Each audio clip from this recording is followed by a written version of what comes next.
इस्लामाबाद में एहतजाज के पेश नज़र सिक्योरिटी के सख्त इंतजाम, बेशतर सड़कें कंटेनर्स रखकर बंद कर दी गईं। पुलिस की भारी नफरी तैनात, रास्ते बंद होने से शहरियों को मुश्किलात। इस्लामाबाद के निजी और सरकारी स्कूलों में आज तातीलात, जुड़वा शहरों में मेट्रो बस सर्विस मुअत्तल। पंजाब में 3 दिन के लिए दफा 144 नाफिज। तहरीक इंसाफ ने इस्लामाबाद में आज होने वाला जलसा मुलतवी कर दिया। अब 8 सितंबर को जलसा होगा। बानी पीटीआई ने क़यादत को मुल्क भर में जलसे करने का हुक्म दे दिया।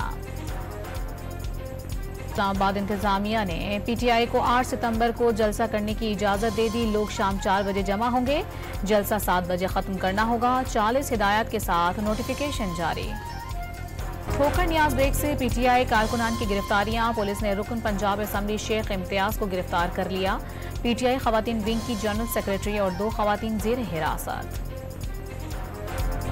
लॉन्ड्री केस में मुनस इलाही का पासपोर्ट और शनाख्ती कार्ड ब्लॉक करने का हुक्म। लाहौर की स्पेशल कोर्ट सेंट्रल ने जायदाद भी 90 दिन के लिए मुंजमद कर दी।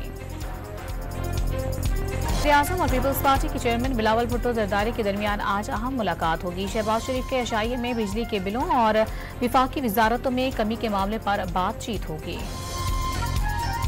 समंदर पार पाकिस्तानियों के लिए तारीखी इकदाम। इस्लामाबाद में बोना रास्त कनेक्टिविटी मनसूबे के निफाज का इजरा। वज़ीर-ए-आज़म ने पाकिस्तान और अरब ममालिक के दरमियान अहम मनसूबा करार दे दिया। रुपए की कदर में इस्तेहकाम और शरह सूद में कमी आ रही है। डिजिटलाइजेशन से बदउनवानी और गुर्बत का खात्मा होगा। वज़ीर खजाना मोहम्मद औरंगजेब का तकरीब से खिताब। अटक में मुसल्लह मुल्जिमान की स्कूल वैन पर फायरिंग, 2 तालिबात जाँ भाग, 4 तलबा और ड्राइवर जख्मी। मुल्जिमान ने कत्ल का बदला लेने के लिए ड्राइवर पर हमला किया था। के इलाके औरंगी टाउन की फैक्ट्री में लगने वाली आग बुझा दी गई। फायर ब्रिगेड की 6 गाड़ियों ने 3 घंटे बाद शोलों पर काबू पाया। भारत ने डैम के दरवाजे खोल दिए। बांग्लादेश में सैलाब आ गया। 2 लाख से ज्यादा शहरी मुतासर। नकल मकानी शुरू कर दी। जिला फेनी में 183 मिलीमीटर बारिश रिकॉर्ड। और रावलपिंडी टेस्ट के दूसरे दिन बांग्लादेश के खिलाफ पाकिस्तान की पहली इनिंग जारी।